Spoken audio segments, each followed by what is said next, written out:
here I see a guy who was not so interested in chess at the start. He didn't like chess that much.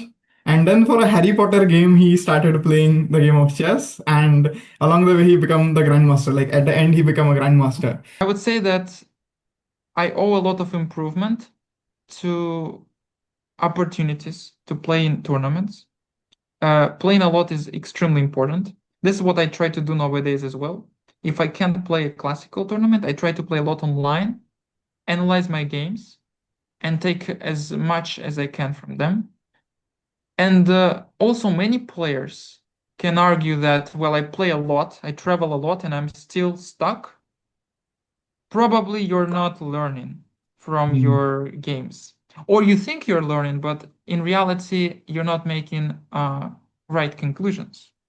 Hello, chess lover, and in this episode of Heramb Chess Show, we have a very special guest from Moldova, who is one of the strongest players in Moldova.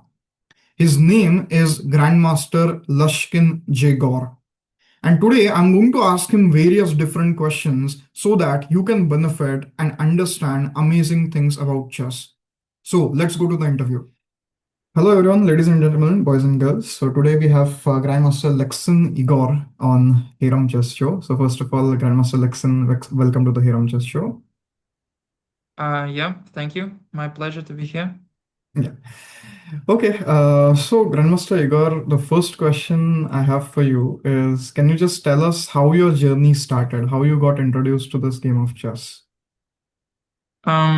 I was introduced into the game of chess by accident. I remember when I was in the kindergarten, Mm-hmm. um, like the adults were always recommending me to start playing chess for some reason. Like they told me that it's quite a fascinating game, but I didn't like it. I preferred checkers at that time. It Oh. was kind of easier, and everyone in the group played checkers. But Mm-hmm. then I remember at some point I got the video game. I think it's called Harry Potter, and something goes with it. And in Yeah. that game, I had to um, go through a quest where I Yeah. had to play a game, and I didn't know rules, so I had to figure out how pieces move. And yeah, it was like trial and error for hours. I Yeah. managed to complete the quest, yeah, Mm-hmm. but it was uh, it was actually fascinating. When I understood the rules, I kind of realized that I was into the game and Mm-hmm. I wanted to know more. So that was like the first step. Also, my father played chess and he started playing with me some games. Mm-hmm. And this competition, also, I saw in my local area, there were many tournaments between kids, and I saw how strong they are, and I kind of wanted to compete to show that I'm also capable of something. And this spirit, we can say, yeah, youth spirit, drove me to learn more. I would say, yeah. Wow. Wow, quite an interesting story. I would say it is little bit different than, most of the stories I hear, because most of the stories what majority people tell me is my father taught me chess or my grandfather introduced me to chess. Okay, and this is the story which I generally hear. But here I see a guy who was not so interested in chess at the start. He didn't like chess that much. And then for a Harry Potter game, he started playing the game of chess. And along the way, he became the Grandmaster. Like at the end, he became a Grandmaster. So pretty fascinating. So tell us more. Like after you started competing in local tournaments, how did it go? What is the story after that? Well, at that time, Mm-hmm. I didn't realize yet, but probably I was more talented than others Mm-hmm. because without much training, I couldn't say that I had access to what we have nowadays, like courses, books, I don't know, like seminars, whatever. Yeah, like there's so much available on the internet. At that time, I had only a couple of books by Alekhine and Capablanca, Mm-hmm. and I tried to imitate their style of playing, some of the openings. I didn't really like analyzing games, but that's all what I had. And then, yeah, competing in tournaments, somehow I won one tournament after the other. Then I Oh, realized that probably, okay, these guys are not that strong as I okay. used to think. And then I reached a level where I was one of the strongest in my area. So I Mm, had to kind of start traveling to get new experience. And then I moved to a nearby city, Chisinau, a mm, capital of Moldova, where, yeah, I saw the real level. And okay. yeah, that then it kind of started to get interesting. Yeah, after that, um, well, I would say that I got my first rating in Moldova. It was like Mm. 2150. Yeah. So that was my first rating. It was quite high. Yeah, I saw Everyone, that, and I have one question for you, but yeah, you can explain the story. I would maybe ask it later. Yeah. yeah, but I cannot say that I did it all by myself because before those Mm-hmm. tournaments, before I played my first rated tournament, I had a local coach. Um, yeah, he was also one of the best theoreticians in my country. We worked a little Mm. bit, like for a few years. He Mm. taught me some some systems. Like I remember I got introduced to King's Indian Defense. I started playing Kid, and I mean it's quite easy to play Kid, right? You play 5 f4, you checkmate, and I managed to checkmate everybody in my area. I was like, Okay. wow, that works. I know one plan, it works in most positions. Also, I would say that Mm. at that time, chess.com and Lichess were not that famous, I think. And they had this website. It's a Russian website. Maybe viewers don't know it. Yeah. I think it's called Chess Planet, like Chess something like that. Planet. Yeah. Yeah, yeah. Okay. And I remember I played day and night there, and Mm-hmm. that was my main training actually. Okay. Working with a coach once per week and playing there, yeah. And then somehow I reached 2100 here. Wow. And then, yeah, I had my first plateau around 2300 probably when I got my title. Then, okay, I had Okay. some plateau this period Mm-hmm. where it wasn't that easy. Then I realized, okay, my talent was all the way till the first title, yeah. That was my talent Yeah. expressed. For some players, like let's say Nakamura or Nepomniachtchi, well, at least what I know is that they were so talented that they managed to reach 26, 2700 without much work. Oh my God. Like 26, 2700s without work is like I don't know unimaginable. how, at Yeah. least that's what people say. Yeah, maybe I don't know if it's true or not, but for them it was kind of natural. They got Yeah. this Mm. flow. For You me, yeah, know, I had this yeah, flow, but till 2300, yeah. Then 2300s. That's then I that's had to that's start also work pretty high, I would say, like because most players they will plateau like very soon. very So soon. Yeah. 2300s is also pretty high. I remember one friend telling me he's an international master. His name is Akshay Borgaonkar. He's a very young international master. He is, I don't know, maybe like 14, 15 years old, like very talented player. So he used to play Title Tuesday, and he told me that when I play against Nakamura, I feel like I don't know anything about chess. So so that is how the level is like. That is how high these guys play. But So it's speaking such a to great opportunity to play against Nakamura these days. absolutely, I mean, like, absolutely, yeah, such a great experience yeah, for for sure. sure, for sure. One question which pops into my mind, Grandmaster Igor, is you talked about talent. So, how important do you think is talent in a journey of chess player? Because I see many players, they say like, okay, I can achieve anything with hard work, and they don't give that much importance to talent. So, what is your take on that? Is talent very important for making a good chess career? Or if someone doesn't have that much talent, still with the help of hard work, he can reach the next level? Well, this is a good question. First of all, I know that there is no answer to Mhm. that, like Oh, objective answer. Objective okay. answer. People have different opinions. I don't think that it's proven what the right answer is, but um, let's say when I was growing up and I saw Mhm. kids around, um, they maybe they weren't as talented as me, but the problem in their journey was that once they got stuck, let's say the first milestone, and they're already stuck.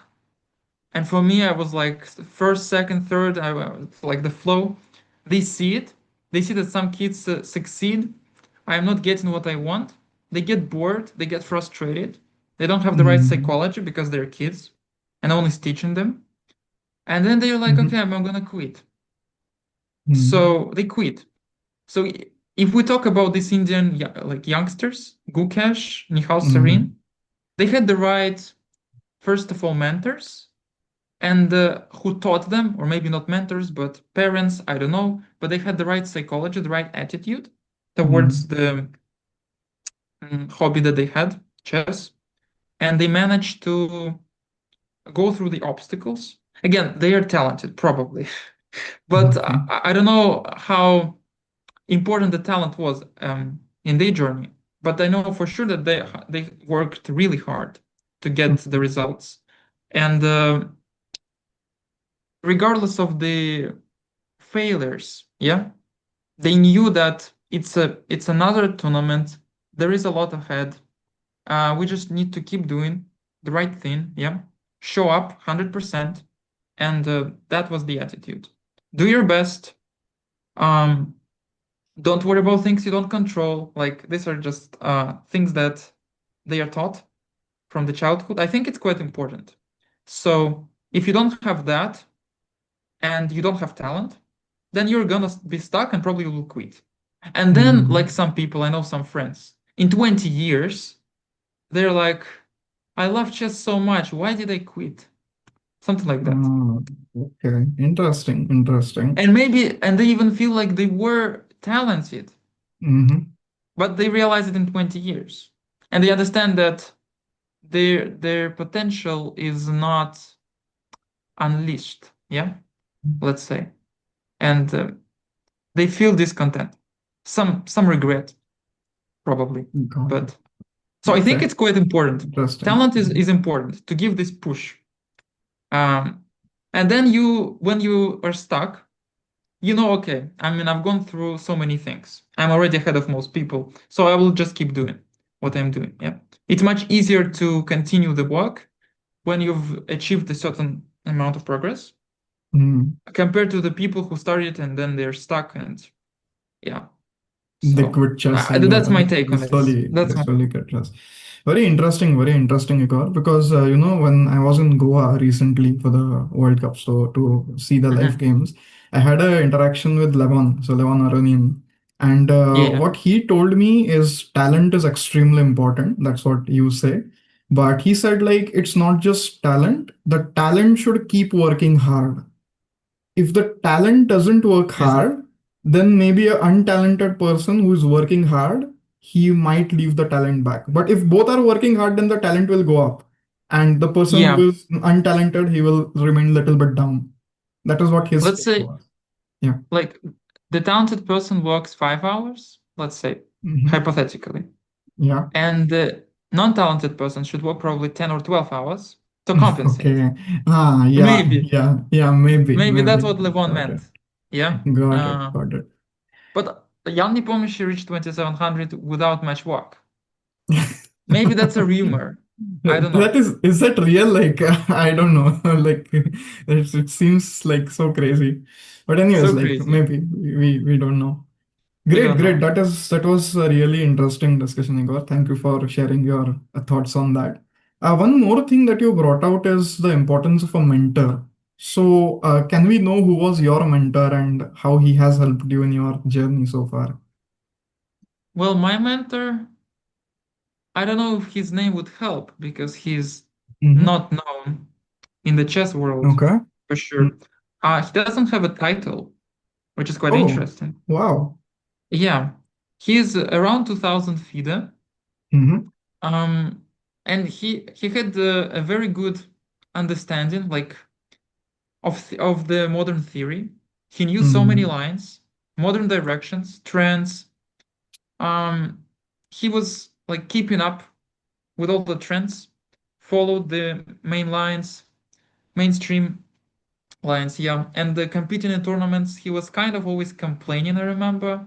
Whenever some kid Mm-hmm. played a line that is considered to be dubious, um, he felt like he had this feeling that how can I lose to a guy who plays lines like that? So I Mm-hmm. totally understand him because at some point I remember I knew so much. I knew that my theoretical knowledge was way beyond my peers, Mm-hmm. and uh, and still I managed to fail and lost some games. So that was quite disappointing, I remember. I worked so hard on theory and they don't do any work, and eventually they get away with it. So, but my mentor, yeah, I think he just taught me the foundations, the importance of not only the theory, because essentially what we were doing, we were working on the middle game part. We were analyzing the middle game from start to finish, from A to Z. Yeah, you can say like basically analyzing all the intricacies, many nuances. I've learned so many patterns. I've realized how important this work is. And later on in my journey, I did this work on my own. I think the mentor should help a player understand the training routine, help him find the resources, and understand this procedure of how we should work, what we should work on, what we should focus on, build the foundations, yeah, like maybe mental fortitude, psychology, different things. My mentor helped me a lot with the chess part, Mm-hmm. and I'm very grateful him for that. Um, Mm-hmm. yeah, he's kind of behind and not really improving that much. He has other responsibilities. Yeah. But I think the mentor is important. As I tell my students, that you can do without a mentor, but you will be slower. If you Mm. have a good mentor, you will achieve the progress maybe years faster. Yeah. Absolutely. Yeah. And in the modern world, the speed is the most important. Yeah. Yeah. We wanna be fast. Yeah. Absolutely Sorry. true. Absolutely true. Yeah, I completely relate to it because nowadays there are people who are becoming grandmasters at the age of 12, 13. So Yeah. it's like competition is like cutthroat competition. So speed is the most important. Okay, great. Very, very interesting again. So Grandmaster Igor, then after that, you said like you had your first plateau at 2300s. That was the first time you stagnated a little bit. So what Mhm. happened after that? How did you overcome that plateau, and how did you go to the next level? When I went to the next level, I was reflecting on what helped me Mm-hmm. because it also, I think the part of the problem was that when I crossed 2300, I did not play many tournaments abroad. I didn't travel as much. I didn't have this financial maybe stability in that sense. Mm-hmm. Um, and yeah, my parents couldn't help me that much. Tournaments are expensive, way more Yeah. expensive. Like, and it's getting more expensive these days. Like the Yeah. hotels, traveling part, all of that, quite tough. And the federation at that time couldn't help. So I remember that I didn't play for years, like 3 4 years. I played like a couple of tournaments per year. So it was very bad for my development. Mm. And then when I started coaching and I got some money, Yeah. I managed to travel a bit more. Also, the federation like uh, changed slightly. Like the head of the federation changed, or but they started helping. They started helping, Mm. and with that help, I started traveling more. And by traveling more, I remember I went to Dubai, like Police Open. It was my first like big tournament. Also, Okay. I got introduced into the Che Moldovan national team, Mm. and I played in the Olympiad, in the European Championship, this kind of events. And then I saw the like elite players in Mm. live, in Mm-hmm. person. And by playing a lot, I started playing way more often. Not one, two tournaments per year, but probably five, six. which is again not much, but for me it was a lot. And by playing a lot, I realized how important the practice is. Um, Mhm. so I would say that I owe a lot of improvement to opportunities to play in tournaments. Playing a lot is extremely important. This is what I try to do nowadays as well. If I can't play a classical tournament, I try to play a lot online, analyze my games, and take as much as I can from them. And also, many players can argue that, well, I play a lot, I travel a lot, and I'm still stuck. Probably you're not learning from Mm. your games. Or you think you're learning, but in reality, you're not making right conclusions.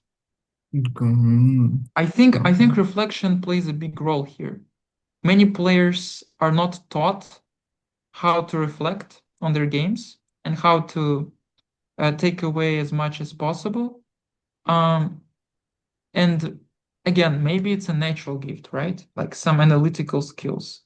Maybe it's also kind of talent, we can say, part of that. But those who Okay. don't have it, we are all different. Probably we should find a mentor who can teach us how to develop it, how to take as much as we can from the game, how to see the game differently. So I think that was important. For me, it was kind of innate gift. I always find it fascinating to analyze my games. I could analyze one Blitz game for hours, and Wow. people are like, it's just a Blitz game. But there Yeah. is so many things to cover. I was always fascinated by that. And I see that most players, when they participate in competitions, they don't analyze the games right after the game. They postpone it, and let's say they do it after the tournament. And also, they don't do it in a proper way. They kind of go through it, um, just the opening part, superficially, not really paying much attention, and so maybe not analyzing their thoughts. I would say that if we summarize, a lot of practice, reflection, analytical skills, basically analysis, yeah. Practice and analysis, um, yeah, make perfection. Yeah. That Very, that's very the that's nicely the said. summary. Yeah, very, Yeah. very nicely said, I would say. Yeah, Igor. Yeah, so one key takeaway which I got from you is we have to analyze the games in depth. It doesn't matter which game is it, because many times it even happens with me. I am also guilty of this that I play some games on chess.com and it's like just some moves here and there. It's like a 5 minute blitz game. Some we are just throwing some moves, but the analysis is not done in a proper way. So I think that And is a very nice takeaway. I think I would surely implement this in my own games where I would try to analyze the games in more detail, more depth. And one more thing that you brought out is would you recommend people to analyze the game during the tournament? Because I have heard different opinions about this. But yeah, anything is okay. Like, what is your take? Should we analyze the game during the tournaments or it is better to analyze them after the events are over?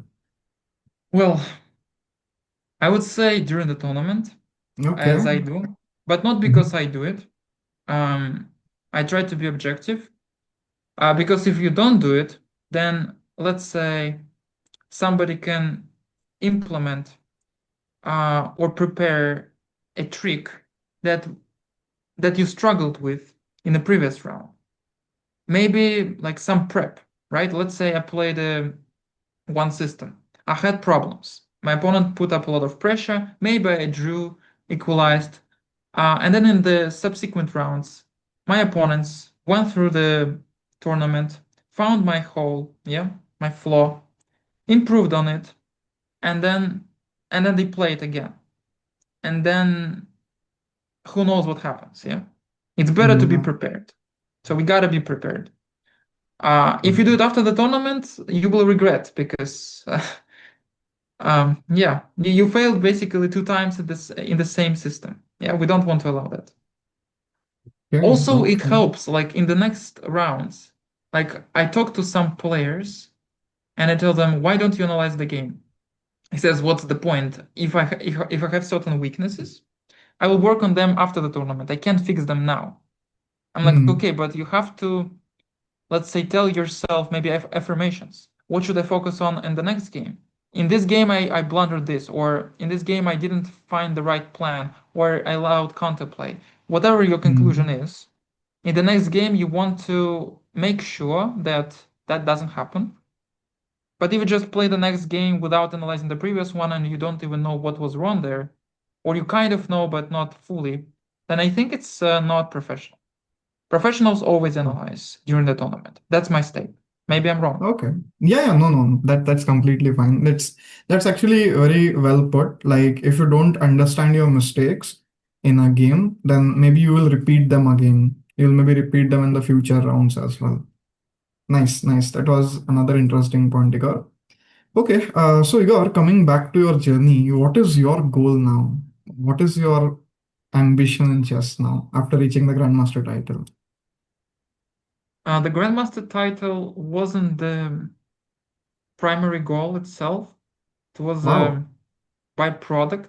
My goal was Hmm. always to to show my best play, to basically, as these Indian youngsters are taught, the way they are taught. I like this philosophy.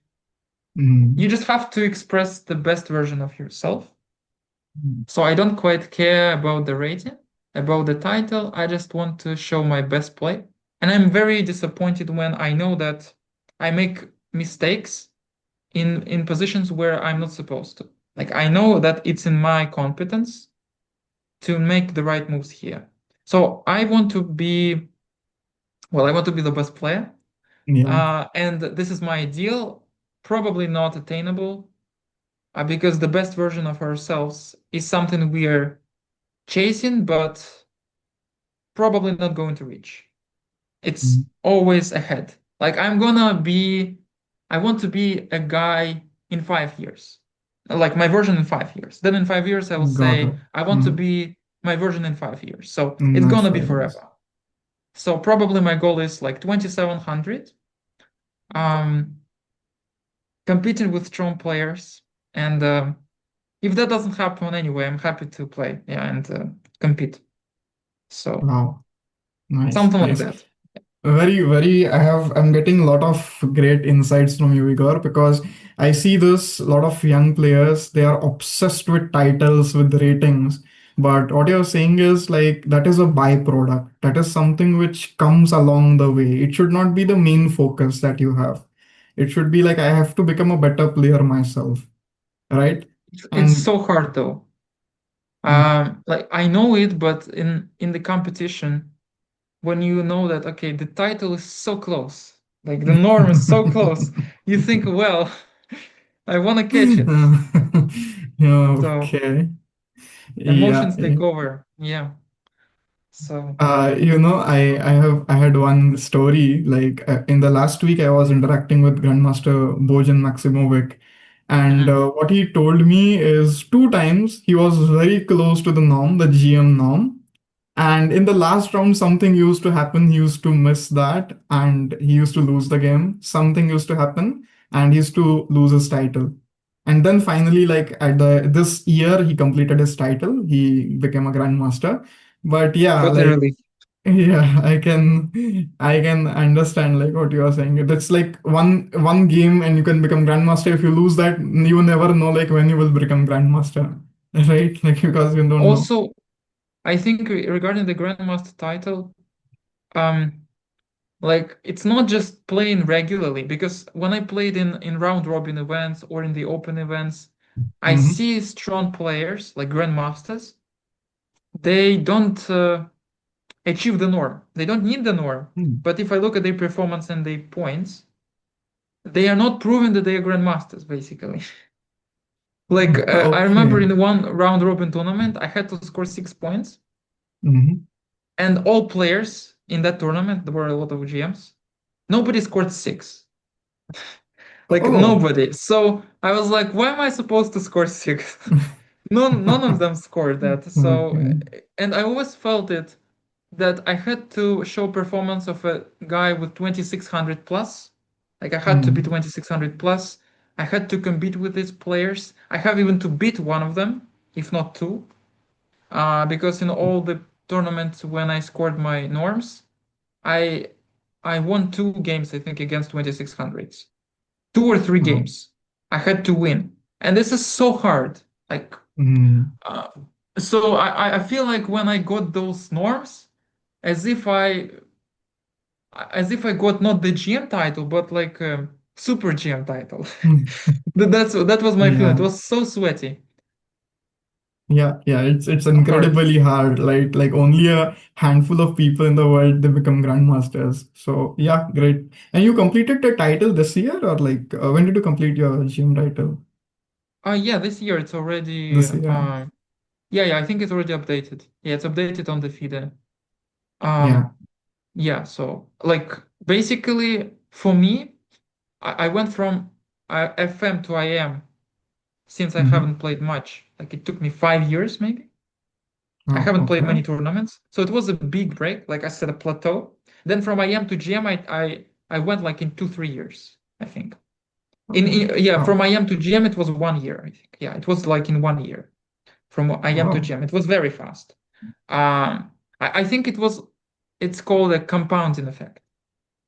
Hmm. Small actions, they compound, and then good tournament comes, and not even a good tournament, but a couple of tournaments in a row. You have this streak, this flow, and I had my first two GM tournaments, and I made two norms in a row. Like it was in 1 month, two Oh, norms. wow. Then I had like a little bit of a plateau. I needed the third norm and couldn't get it. Hmm. So yeah, it took me some time, but yeah, Okay, tough. okay. But now you're a grandmaster. Finally, you have achieved the title this year. So Yeah, now relax. Now you're I can now relax. you're relaxed, right? Okay, Yeah. great. So, one game, Grandmaster Igor, that you would like to show me and our viewers, one of the best games that you have played. Do you have any such game in mind which comes to your mind? Yeah, I've looked through those games. Like I reflected upon many games I've played, Mm-hmm. and probably the one that I really like was the game where I showed excellent in-game technique. Mm. And that game, I was FE master at that point. So it Okay. was, yeah, it was some time ago, a while ago.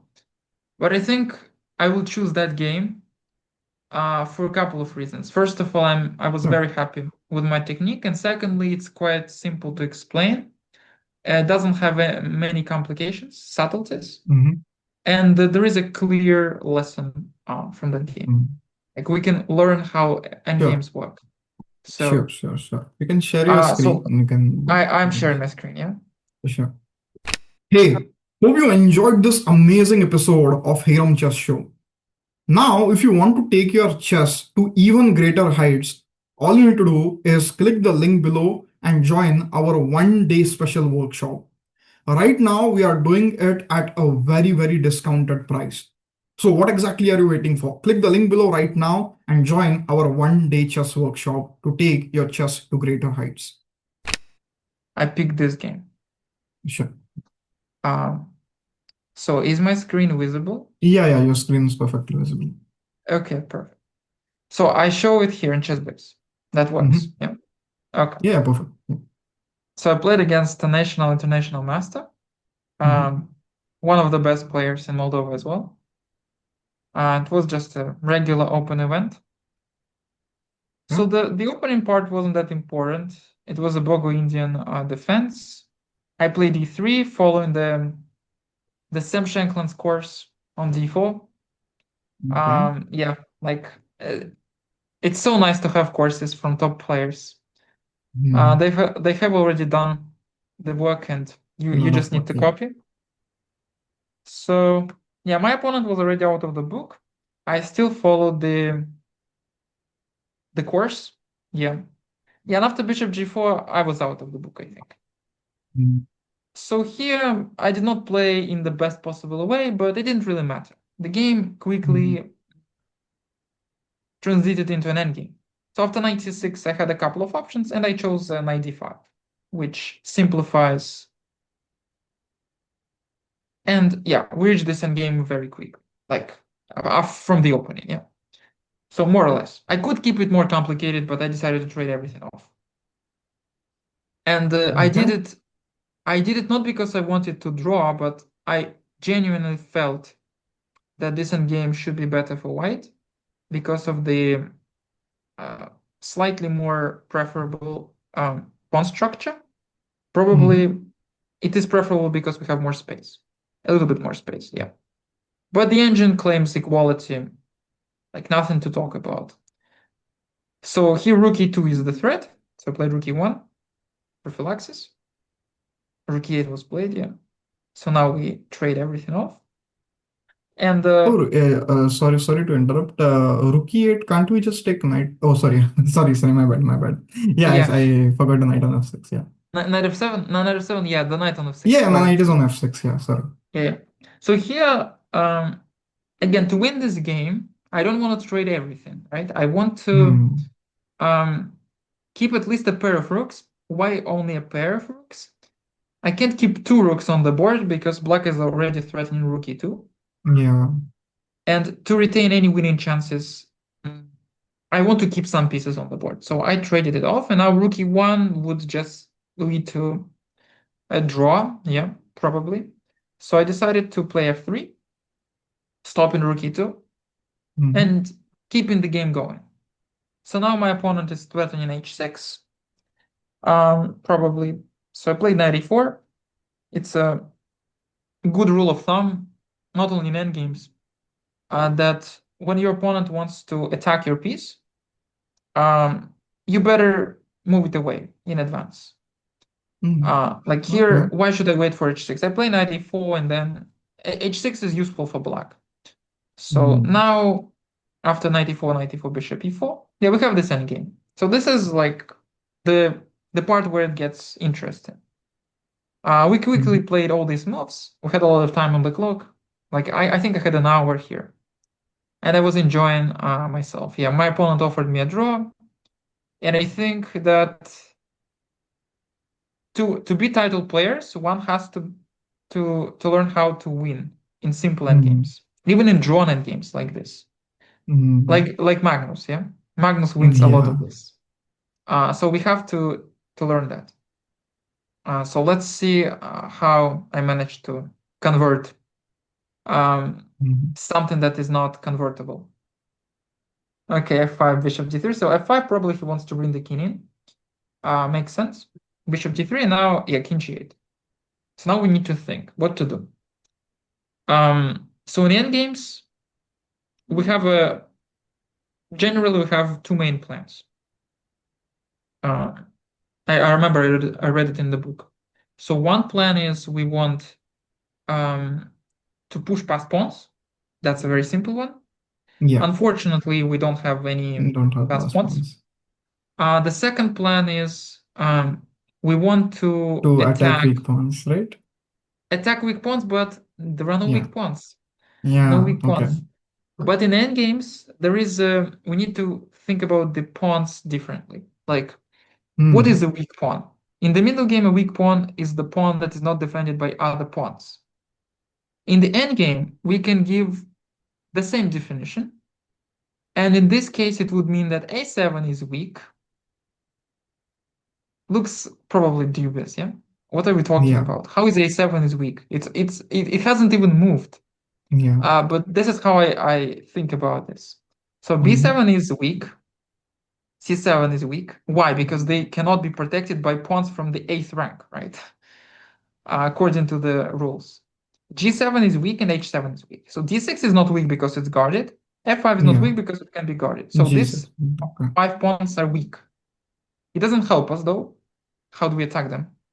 So in order to attack pawns, we can do it with pieces, um, or we can do it with our pawns. Yeah, we can push pawns, create pawn breaks. Like in this game, I tried to push my pawn to b6 in order to create weaknesses. Yeah. So after I push my pawn to b6, eventually I am going to disrupt the structure, and black will have more targets. At least the pawns will be Mm. separated. And so I played b4. And here the engine suggests that we can play rook c1, rook c3, rook a3, attacking the weak Yeah. pawn. And after a6, we can push b5, let's say. And after a, b, Mm-hmm. c, b, we already see that, well, probably not immediately b5, maybe first b5 and then rook goes to a3. And then Yeah. we induce a6, and after a6, ba, ba, a6 is weak, and maybe we can win the pawn on a6. Like hypothetically, this is one of the plans. Of course, the endgame is drawn, but I push b5. Mm-hmm. Yeah, my opponent didn't like the fact that I can push whatever I want, attack him in different ways, so he pushed c5. Um, well, that wasn't the best move. Yeah. When you're worse, you shouldn't push pawns. It's Mm. dangerous. I took. Now these pawns are weak, so I go rook b1, open file, makes sense. c5, so my opponent pushes pawns actively. d6 is clearly weak now. Yeah. Still doesn't help though. It's protected well enough. So I go rook b8, rook c7. Yeah, the engine says we need to play d5 to fix the weakness. I wasn't Yeah. sure yet at that time, but essentially, like at the end of the day, you will see how pawns are blockaded and exploited. We'll see it very soon. So I play king c3 for the time being, keeping the tension. My opponent played king f6. He doesn't know what to do, doesn't have many ideas. So now I go f4, improving the pawn structure, because also I need to understand that my opponent wants to push his pawns. Yeah. So I'm trying to stop that. Because you see that we either push past pawns or we play with pawns. Mhm. So my opponent wants to play with pawns, so I stop him. Yeah, he does indeed play with pawns, but we know that the side that is worse should be very careful. Yeah. And I don't know where his mistake was. Not my problem. I think CD he should have taken, not allowing d5. Didn't analyze it for him, but let's see how it went. So after h4, what am I doing? I am I'm going to fix f5 pawn, h6 pawn, and d6 pawn very soon. So the Mm. way I do this is I go bishop e2, stopping king h5. Now bishop h5, improving my bishop. d5, finally, fixing the weakness on d6. Now it's immovable. So my opponent is like, okay, show me your plan. I'm still fine. You may be better, but I'm fine. Now I go a4. What's the point? As I said, we want to push pawns and fix opponent's weaknesses. So a7 is weak, g6 is weak, f5 is weak, h6 is weak. So I fixed these pawns. Now I'm going to push my pawn here to fix this pawn. It looks Mhm. unrealistic how we're going to get to a6. We'll see how I did that. Oh, so king 7 h5. Why do I do that? Fixing the pawn. So Mhm. in all positions now, if the bishop moves, I'm already happy to grab the pawn. So I Yeah. prepared um, with this pawn push. I am already like putting my opponent into zugzwang, Mm. and now he's barely moving. So he has to move the king only because Yeah. yeah, the bishop is not going to move it due to rook h8, rook h6. So let's see, I go a5, goes king f6. He doesn't have much to do. Go bishop e8. So where am I going? To b5. Why? Big five. Yeah. Yeah, I'm doing A6. my Yeah. plan. Yeah, Yeah. I'll go a6. So now we see all the pawns are fixed. Yeah. And now we can say, and then what? So you did fix all my pawns. I'm still guarding all of them. Well, and now the last part is trading off the most important piece, be it in defense or generally active piece. This is always a part of the plan. We have to trade off the most important piece in black's position, which is the bishop. Mm. So now I move my king first, then I move my bishop in, and I go bishop b7. So I trade off the most important piece. Now if the bishop moves, regardless, I'm going to pick up the pawn. If I didn't push my pawn all the way, it wouldn't be that easy. The Mm. bishop wouldn't be protected. Rook a8 would be impossible. But now my opponent doesn't have a choice. I can even choose which pawn I want to take, right? Yeah. So he goes king d8, but it leads to a pawn endgame where Wow. I just pick up all the pawns. And I remember after the game, my opponent couldn't even understand what was wrong. Like, how did I lose that? It was so smooth. So yeah, here maybe he could play a6. Maybe Yeah. he could play a6. But would it help him though? Because I always have ideas like rook b6, and then like I can move my king here. At some point, it feels like there should be. Oh, I know how I'm gonna break. Maybe somewhere, something like that. Yeah. G file is open. So I go rook b1, and if my opponent wants to stop me, let's say like how am I gonna do this? Let's say I make a random move, go rook to. I think the problem in this all in games is that Zugzwang um is always there. Like you can't move the king Mm, now. I don't even have to go to g1. I just go rook b6. Now bishop b7, and I think at some point black will just run out of moves. mm, And that's how we win the game. I didn't even think about it. I yeah. just knew that I would win the game. There Yeah. has to be a way. I fixed all his weaknesses. So now I'm gonna attack Mm, in one way or the other. There has to be a way. As long as I keep rooks on the board. If I trade rooks, it's a draw. Yeah. But mm, as long as I have pieces. So this is the best game where I managed to apply the theory that I've learned yeah. that in endgames we need to attack pawns, we need to play with pawns and to trade the most important piece to break through. Like these are just Wow. some insights about the endgame. Wow, that Um, was a really fascinating end game, and I am very sure that the audience must have loved it. Also, like, do you think C5 was a mistake? Because that was where things started to get really tricky for Black. Because when he played C5, it allowed D5, and after that D6 is weak, and all the Black has to continuously defend. So maybe that was a moment where he missed that, and he could have done something else. it's hard to say though.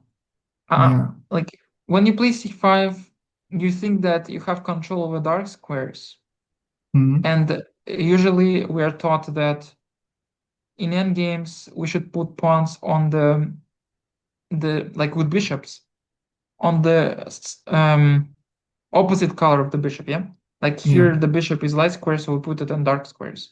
Hmm. So it makes perfect sense. And he doesn't do that. Oh, okay. Then Got I it. can play c5 and fix c6. I don't know. It's a Okay. good question. I need to analyze this game from Black's perspective now and understand how to hold it because it is completely equal, but somehow I don't even know what he did wrong. Just maybe Yeah. he pushed once. Maybe he overextended on the king side. Maybe here he could Mhm. have just do nothing because I don't have access to these Mhm. pawns. And by pushing them, he made one of them weak. Mhm. Um, so I don't know. Probably that was a mistake. But here, if he doesn't push pawns, I'm going to play d5. Then I'm going to push this pawn. Eventually, I'm going to do the same thing that I did. Oh man, this is so tough. I'm going to do the same thing exactly. Uh, Yeah. No, this like is a White's good question. position looks better, right? Like it's maybe like engine shows it's equal, but activity wise, if you compare all the pieces, it looks like White should be better. Yeah, white is Like I don't better. know. Yeah. We gotta take on d4. Engine says we take on d4, we are equal. Like, very equal. After that, we go rook Oh. c5, and it's like 0.15, something like that. I remember I analyzed it a few years ago. That was the assessment. Maybe now it has changed, but Yeah, that's what it was. So here I was supposed to play d5 all alone, but we both couldn't understand if this recapture, like the trade of pawns, who favors. I couldn't evaluate it. Who favors more, white or black? And yeah, since my opponent did not commit, probably he's not going to. Like he didn't take on d4, so I can wait. I wasn't really worried about cd because I knew that my opponent, if he didn't take um, once or twice, he's not going to take probably for the rest of the game. So I can relax a bit. yeah, It's a psychological part already. Yeah. yeah. Got it, got it. Great, but very, very Well, nice end games. I think I am very sure the viewers must have enjoyed it because a lot of time what happens is, let me tell you, at a lower level, at the amateur level, many people feel like end games are boring. The moment they see that there are equal number of pieces and pawns at amateur level, they feel like, oh, it's a draw. it's a draw. Like Yeah, yeah, must be a like draw. that is how most people think. But with this, like I'm pretty sure many people will start taking end games more seriously, and they would be more open to use these ideas which you have shared in the game in their own games. Okay, so yeah, thank you so much for sharing. It was a really nice game. Also, it's hard to study in Yeah. games, I would say. Most people Hmm. say, how do you study in games? It's hard. Probably analyze, analyze, reflect. Yeah, play, analyze, reflect. Like there is no single book that can help. There are thousands of them, and they cover theoretical and games. And Yeah, theoretical and games, I don't know if they're that helpful. It's a controversial topic, yeah. but whatever. Yeah, I didn't study endgames in any particular way. Just um, read some good books, probably, and that was enough. And practice, practice, practice. Uh, Got it. Got so it. that this So is the one question I have for you, like if you say like theoretical endgames are not great, we are talking about practical endgames are what one should study, right? Like yeah one should, yeah, practical in games. But then people would ask, how do I study yeah, practical in exactly. games? That was my next question to you. Like how does one study practical endgames? Because if not theory, they have to learn practical endgames. Well, So is it like just practice or something else they can also do?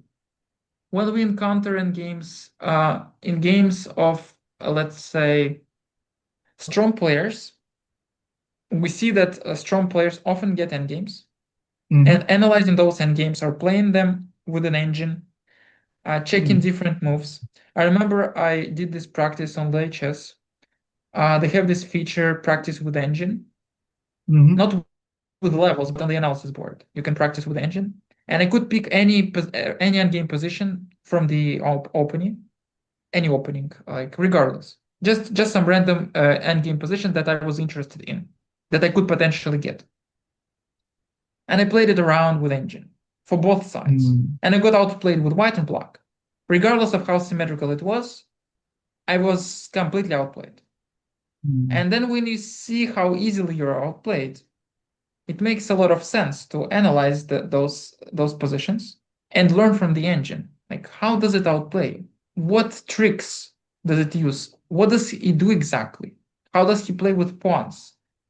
Like understanding, it's not going to be easy, but just understanding and reflecting on it would definitely help. And I learned a lot from playing with engine. Actually, I learned a lot from the engine. Yeah. Um, and there is one book that helped me, but I recommend it in my channel on Telegram. Okay, got it, got it. Okay. Those Okay. who are wondering, yeah, you may find my channel and find the book Yeah, there. yeah, no worries. You can It's give us the link. My team will share it in the when this video is uploaded, they will send a link in the share the link in the description. If any viewer is interested, you can go ahead and check out Igor's channel. They can on Telegram. Okay. yeah, makes sense. Great. Yeah, Sure. Thank you for sharing this game. And before we end this interaction, I have a few more, like we have just a few questions. So when it comes to opening, Igor, like you said, like one has to have extensive preparation. So how do you recommend one to study openings? Should he go for some courses for title players, or What is the method for, let's say there's a player who is 2000s rated. So for him, what Mhm. is the procedure to learn the opening? Well, I would say that extensive opening preparation matters for probably already seasoned players, strong players. And I didn't understand that. I remember I knew a lot of theory, just memorized it, saw it, I don't know, observed it, and managed to apply here and there. And then already becoming, let's say, a Grandmaster, International Master, I realized that we have to approach the opening consciously, with awareness. What do I mean by that? So yeah, you can pick up a course, you can take like open an opening book, yeah, opening tree, yeah, check games, but the most important is that whatever opening you study, you want to understand what options do you have on each move. Let's say developing the bishop or the knight, going for the pawn break or expansion on the queen side, or first completing the development, whatever it may be, we want to be aware of all the options that we have and clearly understand the difference. Like, why do we exactly do this? We have Hmm. to understand every move we make. If you don't understand every move you make and you memorize on Chessable like move trainer, bad for you.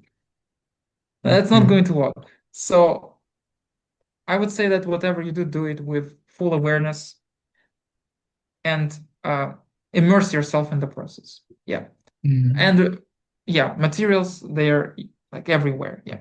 It's not it's not that important. The most important is to understand the point of each move. And most players don't do that.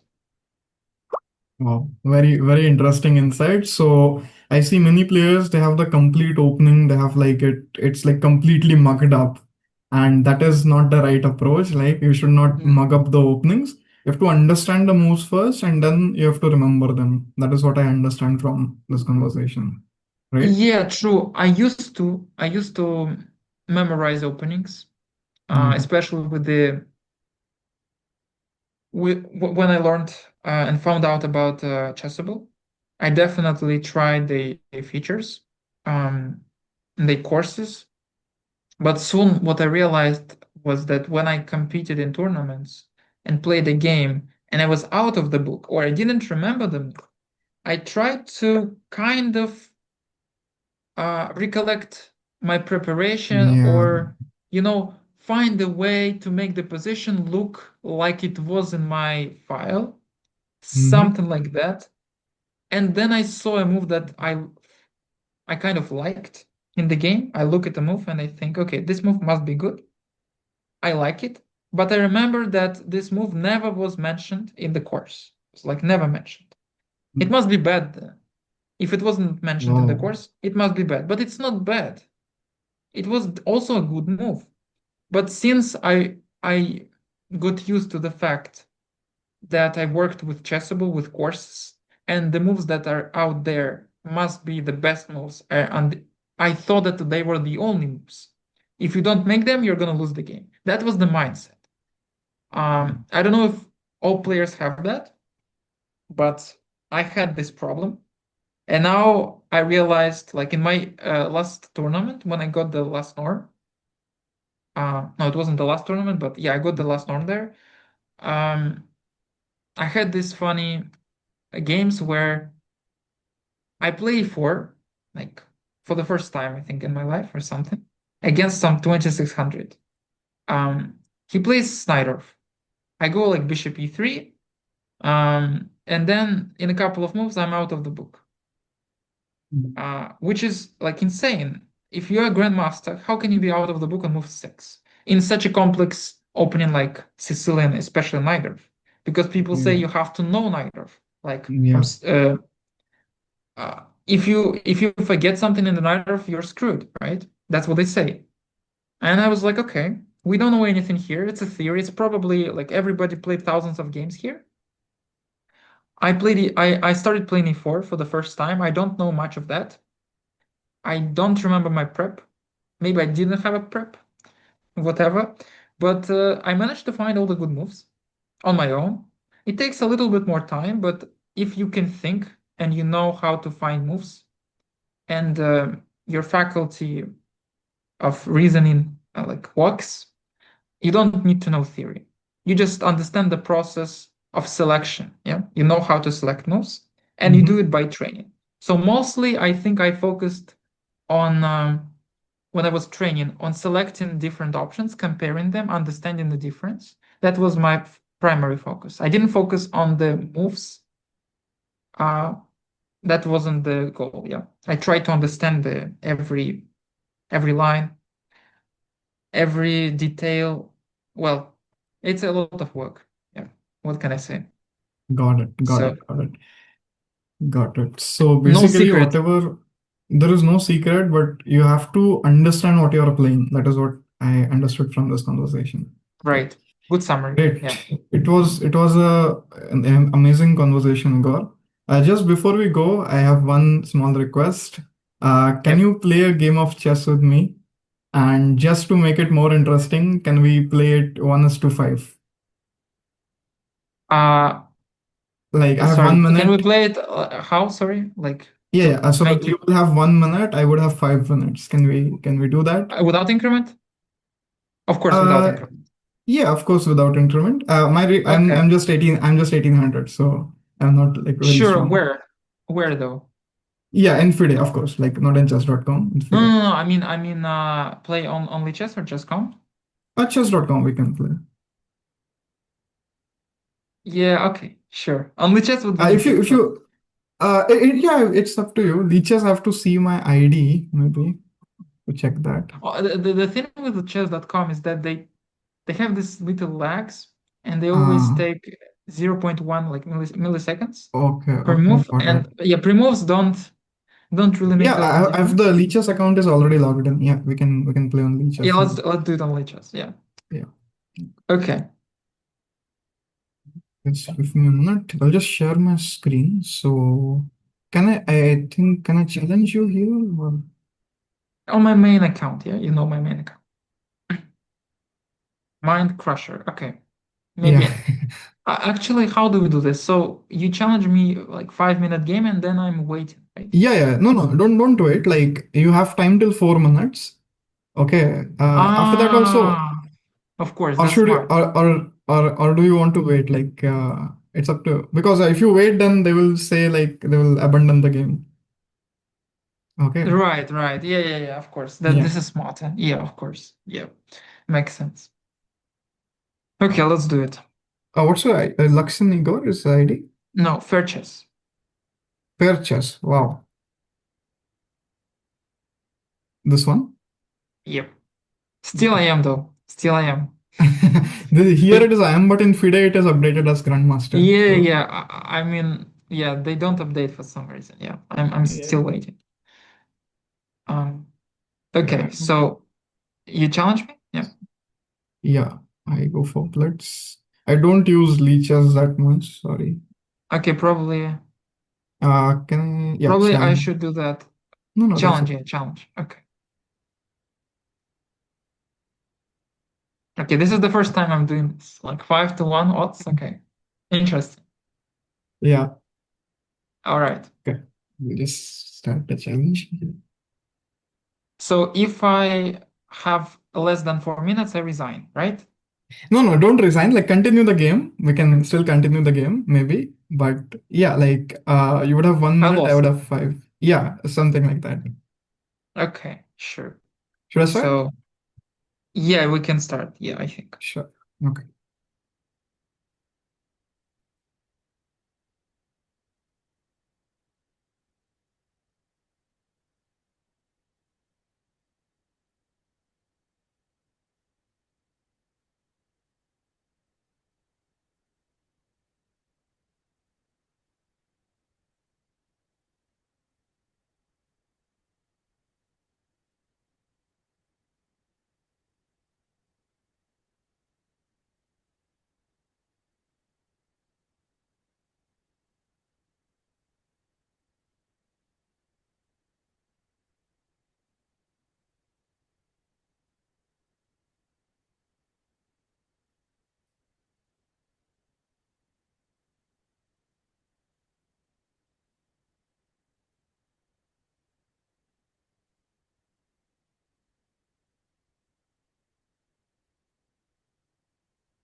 Now we are equal. Oh God, I'm thinking too much maybe. Yeah, way too much. Yeah, that. Oh, oh God, Mario. So too much. I'll resign this one. Where is the resign Oh. button? Okay. Yeah, good game. I completely missed V5. Was it like prepared or like you calculated it? It was actually, yeah, it was kind of famous. Yeah. Okay, Uh, no, got it. no, to be honest, I wasn't, I didn't know if it worked fully because after b5, I think the trickiest option you could choose to make me think uh, would be to go bishop d3. And then when I give a check queen d2, I take the rook and you castle. And then my queen is kind of on a1. I don't Oh, know. And I have only no, but 1 minute. okay. I have only 1 minute to figure it out. Ah, And I have to save the okay. queen somehow. And I think, yeah, I think I'm completely winning there, but if I make just one inaccurate move and you trap my queen, maybe you don't trap my queen though. But it looks somehow annoying. But when you give up a piece, I can do whatever I want. Yeah. Yeah, yeah, So yeah. Think so. I think so. you didn't give me Okay. discomfort. Yeah, that was the thing. Yeah. Yeah, Bad but maybe opening. like this should be I messed up in the opening maybe like uh Yeah. something. Definitely. You should have moved the Where bishop. like where did I go wrong in the opening? It was all good. After Queen C7. Yeah, it's a famous system, very Oh, popular. Queen bishop B. C7, Bishop What should E2, I do? Bishop Bishop E2, E2. Oh, or okay. A2, but E2 is Bishop more common. E2. Okay. And if I take in Queen D3, you have Bishop D2. Yeah, Bishop E2 is very. Bishop D3 Hmm. would be inaccurate actually, because then I take and go Queen C3 check. Queen C3 check. Got it. Okay. Here, yeah, you cancel, go Interesting. Bishop B2, and then I have to. It's a long game. It's a long game. Yeah. Yeah. I Yeah. go B6 here probably. Just develop my pieces. Castle, I can take on d4, play bishop a6, or I can keep it more complex. In our game, yeah, I would probably keep it more complex. But here, bishop a6 equalizes. And Hmm. we have a simple game. Bishop a6, I trade bishops, develop my queen side, and we just have an equal position. Got Um, it. which is hard to win, yeah. Got But it. Got yeah, it. Yeah. Okay. just Yeah, opening I would theory. remember. I would remember this theory going forward, so that I don't fall into this trap when I play Engine my. actually, no, engine my approves CD, yeah, CD B5. Yeah, it means B5, and it's winning already, yeah, -3. Okay. yeah. Okay. Yeah. So, and what if this? Like, let's look at that castles and then. No, I didn't want to take on B5. I wanted to play bishop D3 because Sorry. here, if the bishop is on B5, then I have like yeah, bishop D3. I thought instead of capturing the pawn, Oh, yeah, yeah. Okay. So BD3, and then you are saying D3, this, Queen right? D2. Yeah, now castles, and Castles. the threat is. Oh wait, what is the threat? The threat is bishop B2 and then Queen C2. No, bishop B2, not No, B2. bishop B2, like you will run, I think so. Yeah, so Like, here my queen is not getting out, so you have a chance to queen c2, bishop d2. No, still the pawn is hanging.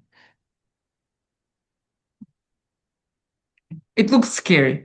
It looked scary, but yeah, in maybe 1 minute nothing. it looks scary, but like objectively, maybe it is not working. Maybe it's So, not. Yeah, it definitely is not working. I don't see a way to trap the queen. I mean, I can't move the queen. Yeah, but probably I go bishop b7, rook c8, and should be winning. Yeah, or okay, I push b4, interesting. before ab, and then I yeah before ab, and I get out. B4, okay, but I Queen C2, you can't play B4, right? no here I would go b4. No, no, here, here is black to play. Yeah, so can play B4. Okay. I thought Uh, about that. Queen takes and Knight d5 95. Okay. and queen c3, and I'm escaping. I'm escaping in a forced way. Okay. Interesting. Interesting. If you take with a pawn, I go queen a4, and I'm out. Yeah, this is Right? yeah. Should be good. Yeah, before is probably not the best, but I need clarity. Yeah. So the as long as I have a plan, clear plan, and I can play fast, it's good. Yeah. I Yeah. so I can't afford to think. Okay. Got it.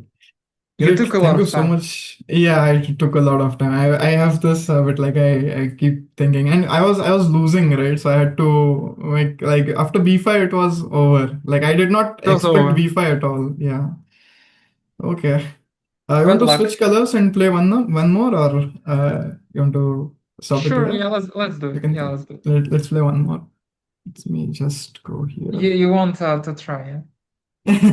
Yeah, of course. Like, what's bad? You're a grandmaster. What's that to lose? Fair play. Fair chess. Fair chess. Okay. Yeah,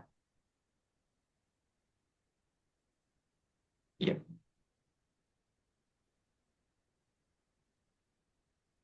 You have a yeah chance to. No, no, no.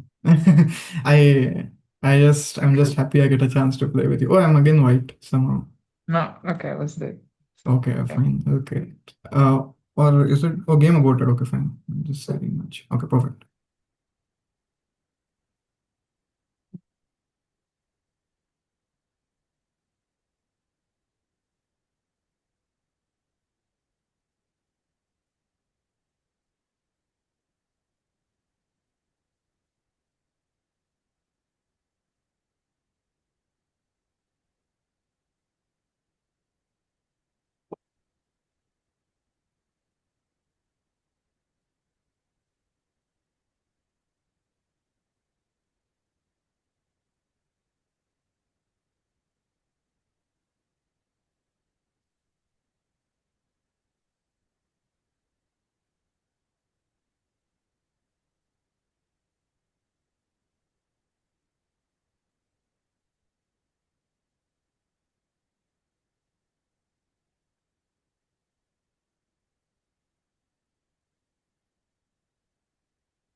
I lost on time. Okay.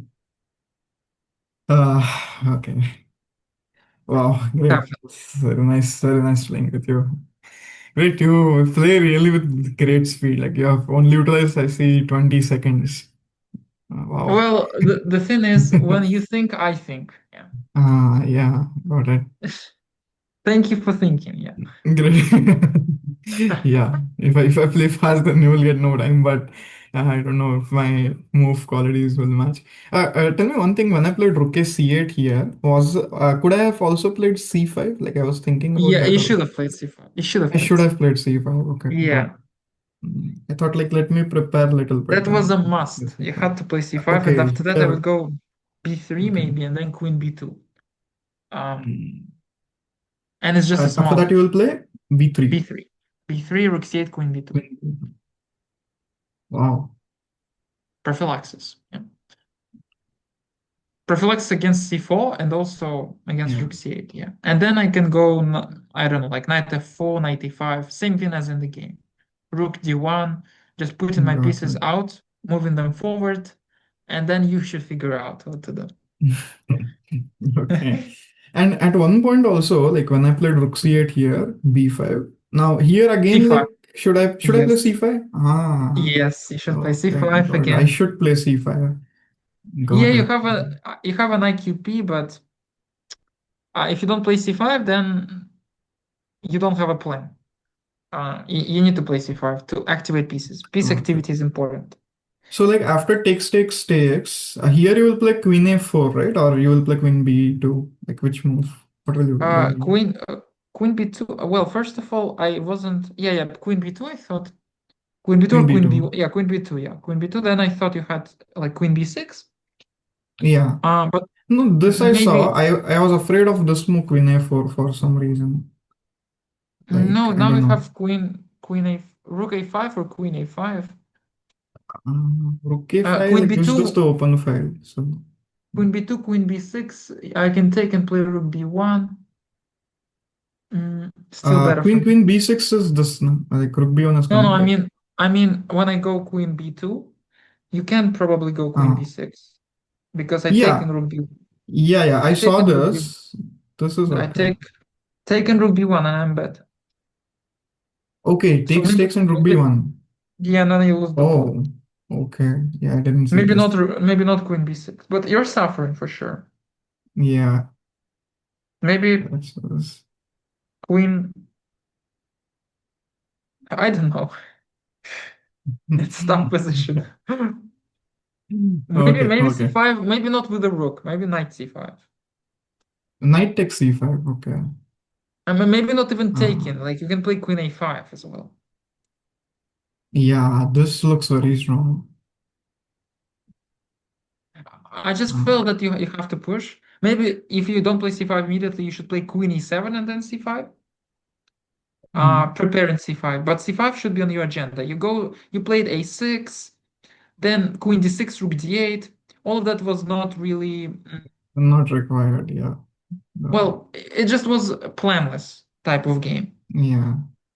You had to play C5, yeah, prepare C5, do everything to make C5 work.